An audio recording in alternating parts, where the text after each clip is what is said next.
നമസ്കാരം. ബസ്സിൽ യാത്ര ചെയ്യുന്നവരെ സുരക്ഷിതമായ സ്ഥാനത്തേക്ക് എത്തിക്കുക എന്നതാണ് ഒരു ഡ്രൈവറുടെ കടമ.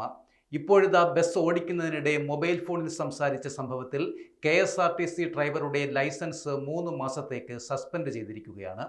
കൊല്ലങ്കോട് സ്വദേശിയും ചിറ്റൂർ KSRTC ഡിപ്പോയിലെ ഡ്രൈവറുമായ സന്തോഷ് ബാബുവിൻ്റെ ലൈസൻസാണ് RTO സസ്പെൻഡ് ചെയ്തിരിക്കുന്നത്. സന്തോഷ് ബാബു ഫോണിൽ സംസാരിച്ചുകൊണ്ട് ബസ് ഓടിക്കുന്നതിൻ്റെ ദൃശ്യങ്ങൾ യാത്രക്കാർ സോഷ്യൽ മീഡിയയിൽ പ്രചരിപ്പിച്ചതിനെ തുടർന്നായിരുന്നു ഈ സസ്പെൻഷൻ. ഒരാഴ്ച മുൻപ് കൊല്ലങ്കോട്ട് നിന്നും കോയമ്പത്തൂരിലേക്കുള്ള സർവീസിനിടെ സന്തോഷ് ബാബു മൊബൈലിൽ സംസാരിക്കുന്നതിൻ്റെ ദൃശ്യങ്ങളായിരുന്നു പുറത്തു വന്നത്. ഇതിനു പിന്നാലെയായിരുന്നു ഈ നടപടിയും.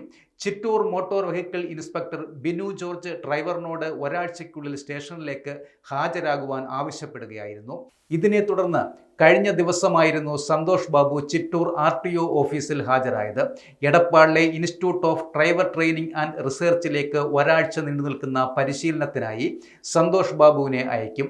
പ്രതിപക്ഷ അനുകൂല സംഘടനയായ ട്രാൻസ്പോർട്ട് ഡെമോക്രാറ്റിക് ഫ്രണ്ടിൻ്റെ സംസ്ഥാന കമ്മിറ്റി അംഗമാണ് സന്തോഷ് ബാബു.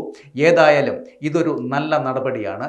യാത്രക്കാരെ സുരക്ഷിതമായി അവരവരുടെ ലക്ഷ്യസ്ഥാനങ്ങളിലേക്ക് എത്തിക്കുക എന്നത് മാത്രമാണ് ഒരു ഡ്രൈവറുടെ യഥാർത്ഥ കടമ.